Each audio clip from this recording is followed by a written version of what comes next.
तो स्वागत है दोस्तों आपका एक बार फिर से नई वीडियो में। आज की वीडियो में हम बात करने वाले हैं भाग 5 के ये जो है भाग पार्ट 2 की, जिसमें है संसद। ठीक है दोस्तों, आर्टिकल 78 तक जो है हमने पिछली वीडियो में कर ली है। आप जाके जो है वो उस वीडियो को देख सकते हैं। उस वीडियो का लिंक वीडियो के डिस्क्रिप्शन में जो दिया गया है और साथ ही जो है कमेंट बॉक्स में पिन कर दिया गया है, आप वहां से जाकर वीडियो को देख सकते हैं। पहला आर्टिकल है हमारा 79 जो कि बताता है संसद के गठन के बारे में, यानी कि संसद में कौन कौन होगा।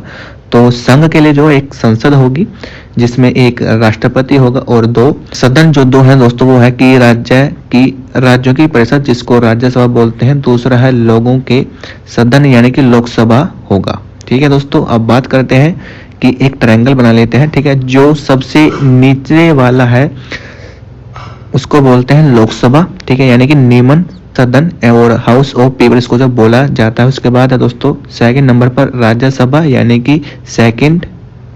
ठीक है, और इसको बोलते हैं उच्च सदन यानी कि हाउस ऑफ एल्डर या फिर काउंसिल ऑफ स्टेट, इसको जो काउंसिल ऑफ स्टेट जो इसको बोला जाता है। फिर आता है दोस्तों सबसे ऊपर होता है राष्ट्रपति। राष्ट्रपति की बात करें तो यह संसद का एक अभिन्न अंग है जिसकी सहमति के बिना कोई भी जो बिल है वो एक्ट नहीं बन सकता, यानी कि कानून नहीं बन सकता। ठीक है दोस्तों, और 1954 में जो हिंदी नाम रखा गया था लोकसभा का और राज्यसभा का। ठीक है, और लोकसभा की जो पहली बैठक हुई थी वो हुई थी 17 अप्रैल को 1952 को, और जो राज्यसभा की बैठक हुई थी वो हुई थी 13 मई 1952 को। ठीक है, और नेक्स्ट है कि आर्टिकल हमारा 80 जो है वो करता है राज्यों की परिषद की संरचना, यानी कि राज्य जो सभा है उसमें जो है वो 12 सदस्य जो मनोनीत किए जाते हैं उनके बारे में बताया गया है। यानी कि 12 सदस्यों जो है वो राष्ट्रपति द्वारा जो है नामांकित किया जाएगा, ये बताया गया है 80 के भाग 1 के ए में। ठीक है, और भाग 80 के भाग 1 में बी क्लोज में जो है वो राज्यों के और केंद्र शासित प्रदेशों के जो है वो 238 से अधिक जो सदस्य जो प्रतिनिधि तब जो नहीं होंगे। ठीक है, अनुच्छेद 80 के भाग 2 में बताया गया है कि राज्यों के प्रतिनिधियों द्वारा भरी जाने वाली राज्यों की परिषद में सीटों का आवंटन जो है वो चौथी अनुसूची के प्रावधानों के अनुसार होगा। ठीक है दोस्तों, 80 के भाग 3 में बताया गया है कि खंड 1 के तहत जो उपखंड है 1 के तहत जो है वो राष्ट्रपति द्वारा जो नामांकित किए जाने वाले सदस्य हैं वो जो है वो साहित्य में, आर्ट में और समाज सेवी में जिनको विशेष ज्ञान या व्यवहारिक अनुभव है उनको जो है यहाँ पर जो है चुना जाता है। नेक्स्ट है 80 के भाग 4 में, यानी कि राज्यसभा में प्रत्येक राज्य के प्रतिनिधियों का जो चुनाव है वो विधानमंडल के निर्वाचित सदस्यों द्वारा जो है वो एकल संक्रमण मत के माध्यम से जो वो अनुपातिक प्रतिनिधित्व प्रणाली के साथ जो किया जाएगा। 80 के भाग 5 में बताया गया है कि राज्य में और केंद्र शासित प्रदेशों के प्रतिनिधियों को जो वो उसी तरीके से जो चुना जाएगा जैसे जो संसद द्वारा कानून निर्धारित जो किया जाएगा। ठीक है दोस्तों, अब बात कर लेते हैं कि राज्यसभा में अधिकतम सदस्य जो 250 हो सकते हैं। ठीक है, जिनमें से 12 को जो मनोनीत किया जाता है राष्ट्रपति के द्वारा, जो कि साहित्य में, विज्ञान में, आर्ट में और जो समाज सेवा यानी कि सोशल सर्विस में जिनको जो अनुभव होता है। ठीक है, और 250 में से 238 जो उनका जो चुनाव होता है जो कि राज्यों से और केंद्र शासित प्रदेशों से चुने जाते हैं, और केंद्र शासित प्रदेश यानी कि दिल्ली और पुदुचेरी से जो चुने जाते हैं, और जो अन्य जो केंद्र शासित प्रदेश है जो वो जनसंख्या राज्यसभा में प्रतिनिधित्व पाने के लिए जो वो कम है। नेक्स्ट बात कर लेते हैं कि वर्तमान में राज्यसभा में 245 जो सदस्य हैं।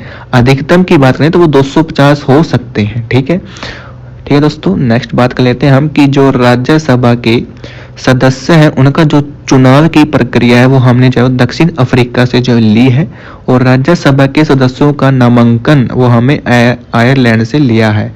और राज्यसभा की पहली बैठक की बात करें तो वो 17 अप्रैल 1952 को जो हुई थी, और लोकसभा की पहली बैठक बात करें तो वो हुई थी 13 मई 1952 को। ठीक है दोस्तों, ये फैक्ट आपने यहाँ पर याद कर लेने हैं। नेक्स्ट बात कर लेते हैं हम आर्टिकल 81 की। ठीक है, अनुच्छेद 81 हमको बताता है लोकसभा की संरचना के बारे में। यानी कि लोकसभा में कौन कौन होगा, ठीक है, कैसे उनका चुनाव होगा, वो सारी प्रक्रिया हमारे आर्टिकल 81 में दी गई है। यानी कि 81 का जो पार्ट 1 है उसमें लोकसभा में शामिल कौन कौन होंगे उनके बारे में बताया गया है। यानी कि राज्यों में क्षेत्रीय निर्वाचन क्षेत्रों से प्रत्यक्ष चुनाव द्वारा जो चुने गए प्रतिनिधि जो कि 530 से अधिक नहीं होंगे, ठीक है। और बी में बताया गया है कि 20 से अधिक नहीं, यानी कि यूटी से जो चुने गए लोगों का प्रतिनिधित्व उस तरीके से जो किया जाएगा जैसे संसद कानून प्रदान करती है, ठीक है।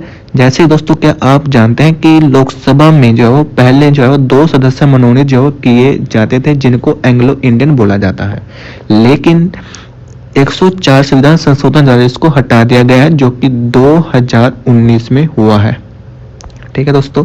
लोकसभा में अधिकतम सीटों की बात करें तो वो होती है 550, जिसमें से 20 जो है वो केंद्र शासित प्रदेश से चुने जाते हैं और 530 जो राज्यों से चुने जाते हैं चुनाव के द्वारा, ठीक है। और वर्तमान में जो सदस्य है वो है 543 जिनका प्रत्यक्ष रूप से चुनाव होता है, ठीक है। और 281 के भाग 2 में सब क्लोज ए में जो कहा गया है कि लोकसभा में सीटें जो इस तरीके से होंगी कि उनकी जो संख्या है वो राज्यों की संख्या के बीच का अनुपात, यानी कि जहां तक संभव हो सभी राज्यों के लिए समान होगा, ठीक है। यानी कि जैसी जिस स्टेट की जनसंख्या होगी उसी हिसाब से जो है सीटें जो है वहां पर दी जाएंगी, ठीक है। और 81 के भाग 2 के सब क्लोज बी में जो कहा गया है कि प्रत्येक राज्यों को प्रादेशिक निर्वाचन क्षेत्रों में इस प्रकार विभाजित किया जाएगा कि प्रदेश जो निर्वाचन क्षेत्र की जनसंख्या और उससे आवंटित क्षेत्रों की जनसंख्या के बीच का अनुपात, ठीक है दोस्तों। नेक्स्ट बात कर लेते हैं हम 81 के भाग 3 की कहा गया है कि इस लेख में अभिव्यक्ति यानी कि जनसंख्या का अर्थ है कि पिछली जनगणना में सुनिश्चित की गई जनसंख्या है जिसके प्रासंगिक आंकड़े प्रकाशित किए गए हैं, ठीक है दोस्तों। ये ज़्यादा यहाँ से तो क्वेश्चन बनेगा नहीं, सिर्फ पहले वाले आपने याद कर लेने हैं, ठीक है। अब बात कर लेते हैं हम आर्टिकल 82, ठीक है। ज़्यादा याद करना नहीं है, सिर्फ जो बताऊंगा सिर्फ वो याद करना है। यानी कि इसमें कहा गया है कि प्रत्येक जनगणना के बाद जब पुनः समायोजन, यानी कि जैसे दोस्तों आपको पता है कि हर साल जनसंख्या बढ़ रही है, ठीक है। तो वैसे ही दोस्तों जैसे जनसंख्या बढ़ेगी तो जो है वो लोकसभा और राज्यसभा की जो सीटें हैं वो कम ज़्यादा होती रहेंगी, बस ये जो इसमें कहा गया है, ठीक है, 82 में, ठीक है। अब बात कर लेते हैं हम 83 की, ठीक है दोस्तों। 83 में कहा गया है आर्टिकल 83 यानी कि 83 में इसमें कहा गया है कि संसद के सदस्यों की अवधि यानी कि जो टाइम पीरियड कार्यकाल जो बताया गया है संसद के पार्ट का यानी कि लोकसभा और राज्यसभा का, ठीक है।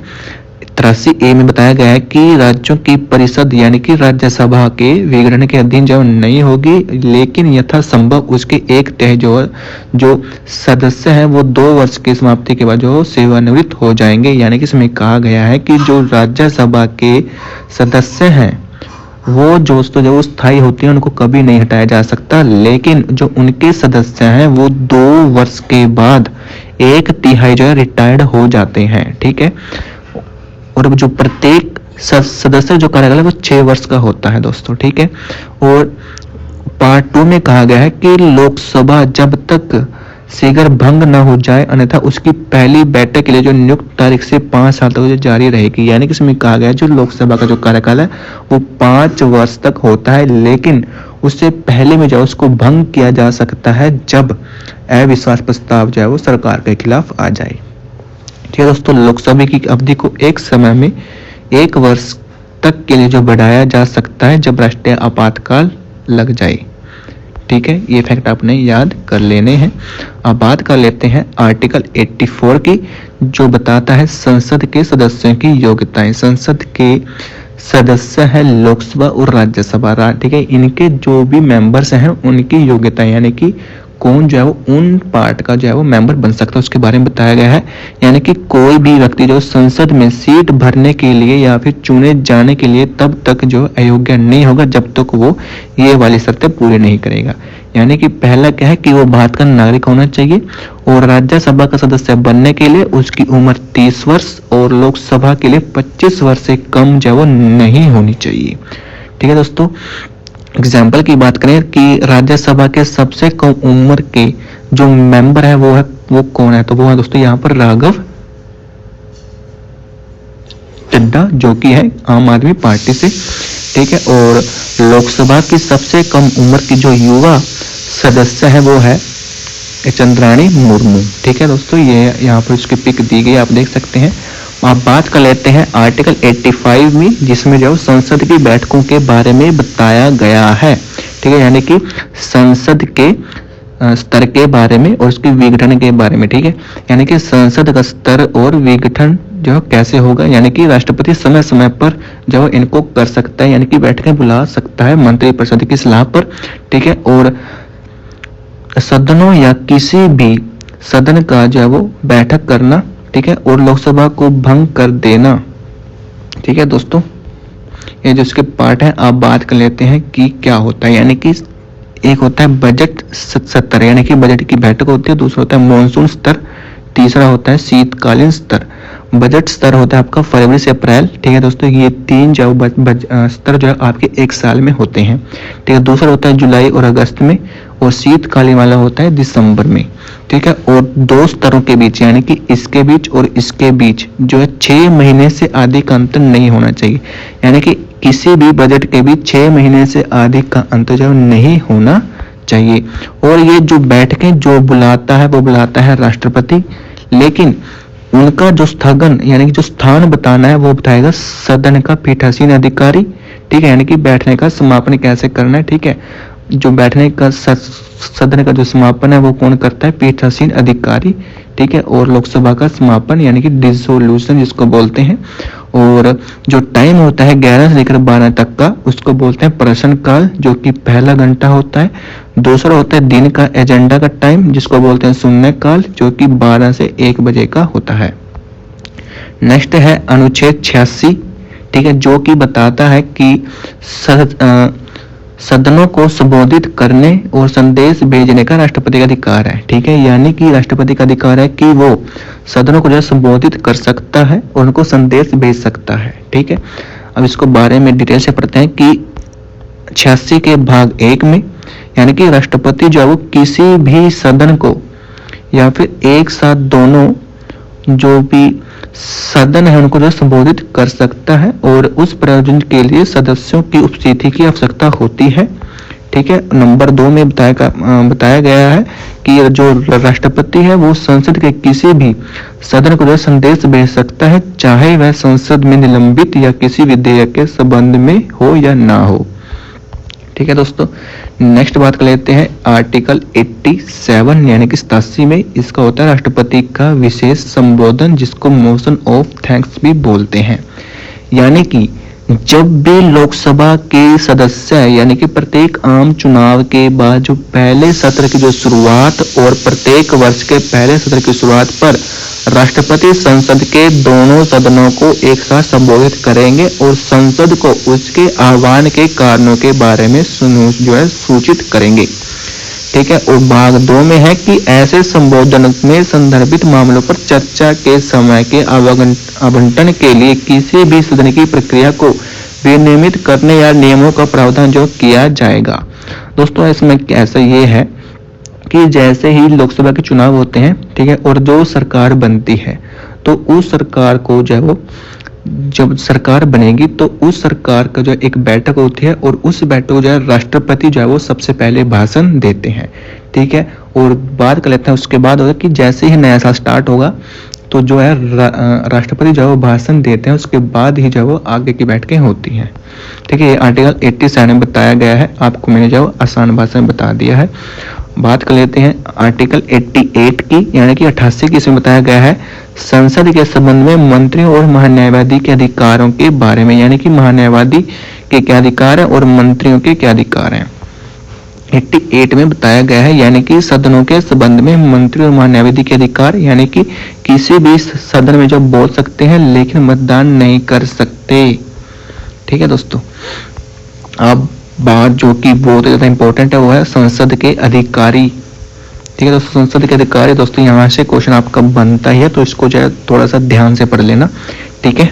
बात कर लेते हैं आर्टिकल 89 की, जो कि राज्यों की परिषद के सदस्यों और उपाध्यक्ष के बारे में बताता है, यानी कि जो राज्यसभा है उसके अध्यक्ष और उपाध्यक्ष के बारे में, ठीक है दोस्तों।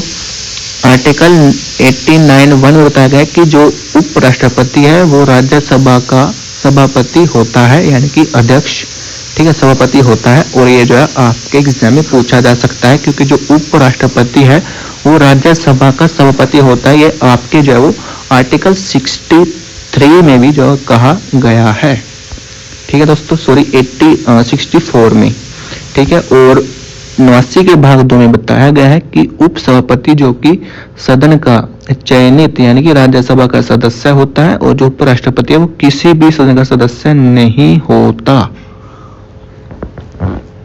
ठीक है दोस्तों, ये हो गया। अब बात कर लेते हैं अनुच्छेद 90 की, जो कि उप सभापति का पद रिक्त होना या फिर त्यागपत्र या फिर पद से हट जाना, ठीक है। ये जो 80 यानी कि 90 जो है वो उससे संबंधित है। और राज्यसभा के उपाध्यक्ष के रूप में पद ग्रहण करने वाला सदस्य, ठीक है, यदि वह परिषद का सदस्य नहीं रह सकता तो वह अपना पद खाली कर देगा। किसी भी समय अध्यक्ष को संबंधित अपने हस्ताक्षर सहित पत्र द्वारा अपना जो त्याग पत्र जो त्याग सकता है। परिषद के सभी तत्कालीन सदस्यों के बहुमत द्वारा पारित प्रस्ताव को जो एक प्रस्ताव द्वारा दूसरे कार्यालय से हटाया जा सकता है। यानी कि इसमें कहा गया है कि यदि जो राज्यसभा का सभापति है अगर वो त्याग पत्र दे दे, ठीक है दोस्तों, ठीक है, त्याग पत्र दे या फिर उसको पद से हटाया जाए, तो जो उप सभापति है वो उसकी जगह जो कार्य करेगा, ये इसमें आर्टिकल 90 में बताया गया है, ठीक है। बात कर लेते हैं आर्टिकल 91 की, यानी कि 91 की, ठीक है। इसमें कहा गया है अनुच्छेद 91 में कि जो अध्यक्ष या फिर अन्य व्यक्ति की अध्यक्ष के कार्यालय के कर्तव्यों का पालन करने उसके रूप में कार्य करने की शक्ति, ठीक है दोस्तों। यानी कि क्या कहा है कि यदि दोनों अनुपस्थित हों, यानी कि अध्यक्ष भी अनुपस्थित है और उपाध्यक्ष भी, तो जो 10 लोगों की एक समिति में से कोई एक व्यक्ति जो है वो कार्य करेगा, यानी किसी एक व्यक्ति को चुना जाएगा जो कि कार्य करेगा। यदि दोनों की सीट खाली हो तो तब कोई सदस्य नहीं होगा, तो कौन करेगा? राष्ट्रपति जो किसी को भी जो सदस्य बना सकता है, ठीक है। ये 91 में कहा गया है। और 92 में कहा गया है कि सभापति या फिर उप सभापति को उस समय अध्यक्षता नहीं करनी चाहिए जब उन्हें पद से हटाए जाने का प्रस्ताव हो। यानी कि जब अध्यक्ष को हटाने का प्रस्ताव जारी किया गया है तो वह सदन की अध्यक्षता नहीं कर सकता, और यदि अध्यक्ष को हटाने के लिए प्रस्ताव के दौरान वह केवल कार्यवाही में भाग ले सकता है, लेकिन ऐसे मामलों में मतदान नहीं कर सकता।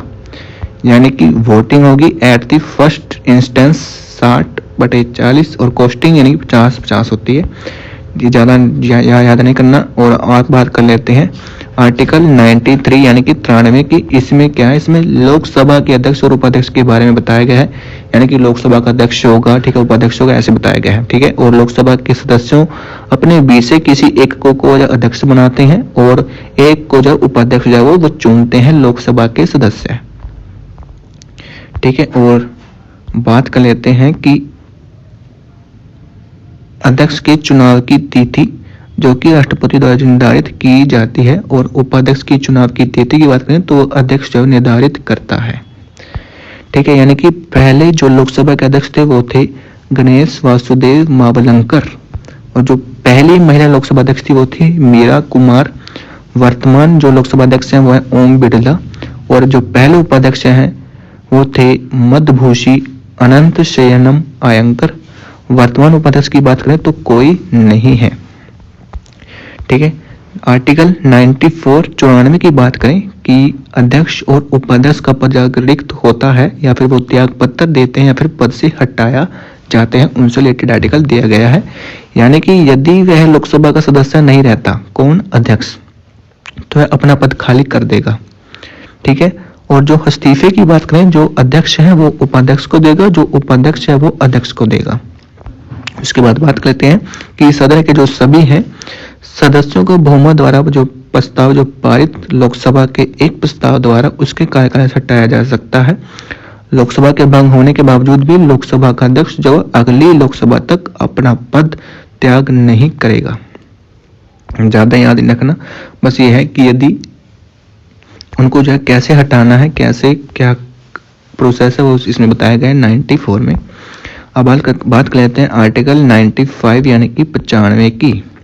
आर्टिकल 95 में बताया गया है कि उपाध्यक्ष या फिर अन्य व्यक्ति को जो अध्यक्ष के कार्यालय के कर्तव्यों का पालन करने या अध्यक्ष के रूप में कार्य करने की शक्ति, यानी कि यदि अध्यक्ष जो अपना पद छोड़ देता है तो कौन कार्य करेगा? उपाध्यक्ष कार्य करेगा। यदि उपाध्यक्ष भी नहीं है तो किसी अन्य व्यक्ति को जो सदस्य बनाया जाएगा। यानी कि जब अध्यक्ष का कार्यालय रिक्त हो तो कार्यालय के कर्तव्यों का पालन उपाध्यक्ष द्वारा किया जाएगा। यदि उपाध्यक्ष का कार्यालय रिक्त है तो अध्यक्षता जो लोकसभा के ऐसे सदस्यों में की जाएगी जिसे राष्ट्रपति जो इस प्रयोजन के लिए नियुक्त करेंगे। ठीक है दोस्तों, नेक्स्ट है कि जिस वक्त उप सभापति अनुपस्थित हो तो ऐसा कोई अन्य व्यक्ति जो सदन द्वारा निर्धारित किया जा सकता है अध्यक्ष के रूप में जो कार्य करेगा। ठीक है दोस्तों, और अध्यक्ष के लिए कोई अलग योग्यता और शपथ की आवश्यकता नहीं होती। ठीक है, और अध्यक्ष और उपाध्यक्ष की बात करें, यदि अनुपस्थित होते हैं तो अध्यक्ष का पैनल कार्य करेगा, यदि सीट खाली है तो राष्ट्रपति कार्य करेंगे। ये दोस्तों यहाँ पर बताया गया है। आर्टिकल 96 की बात करते हैं हम, तो उसमें कहा गया है कि यदि अध्यक्ष का या फिर उपाध्यक्ष को जो है अगर जब वो अध्यक्षता जो नहीं करनी चाहिए जब उनको पद से हटाए जाने का प्रस्ताव विचाराधीन हो। यानी कि आर्टिकल 96 में कहा गया है कि यदि अध्यक्ष को और उपाध्यक्ष को हटाने का प्रस्ताव लाया जा रहा है तो वो क्या करे है, तो वो जो अपनी अध्यक्षता यानी कि वो जो अपना कार्य नहीं करेंगे। आर्टिकल 96 में जो बताया गया है, यानी कि जब अध्यक्ष को हटाए जाने का प्रस्ताव जारी है तो वह सदन की अध्यक्षता जो नहीं करेगा। ठीक है, और यदि अध्यक्ष को हटाने के प्रस्ताव के दौरान वह कार्यवाही में भाग ले सकता है लेकिन मामलों में मतदान नहीं कर सकता। ठीक है, 96 हो गया। 97 की बात करें, 97 में कहा गया है कि सभापति, उपसभापति, अध्यक्ष और उपाध्यक्ष के वेतन और भत्ते यानी कि संसद द्वारा निर्धारित किए जाएंगे। यानी कि लोकसभा और राज्यसभा के जो भी सदस्य हैं, जो भी अध्यक्ष है, उपाध्यक्ष है, उनके जो वेतन है, उनके भत्ते हैं, वो संसद के द्वारा निर्धारित किए जाएंगे। ये कहा गया 97 में। ठीक है दोस्तों, 7 यानी कि सैलरी। ठीक है, सैलरी से आप ऐसे याद कर सकते हैं ट्रिक बनाकर, सैलरी। ठीक है, 97 7 यानी कि सैलरी। ठीक है, अब बात कर लेते हैं आर्टिकल 98 यानी कि संसद का सचिवालय होगा। यानी कि संसद के प्रत्येक सदन में एक अलग सचिवालय स्टाफ जो है वो होगा। बस इतना याद करना है, आपने ज्यादा याद करना नहीं है। इंपॉर्टेंट आर्टिकल आएगा ये आर्टिकल 99 यानी कि सदनों द्वारा शपथ या प्रतिज्ञान यानी कि उनको शपथ दिलाना। ठीक है, ये बताया गया है आर्टिकल 99 में। यानी कि सदन के किसी भी सदन का प्रत्येक सदस्य अपनी सीट लेने से पहले राष्ट्रपति के सामने क्या लेगा? शपथ लेगा। ये बताया गया आर्टिकल 99 में। ठीक है, अब बात कर लेते हैं हम। ठीक है दोस्तों, ये हो गया हमारा पार्ट 2 यहाँ पर कंप्लीट। ठीक है दोस्तों, वीडियो अच्छी लगी हो तो एक वीडियो को एक लाइक कर देना दोस्तों। अगर चैनल पर नए हो तो चैनल को सब्सक्राइब यहाँ पर कर लेना।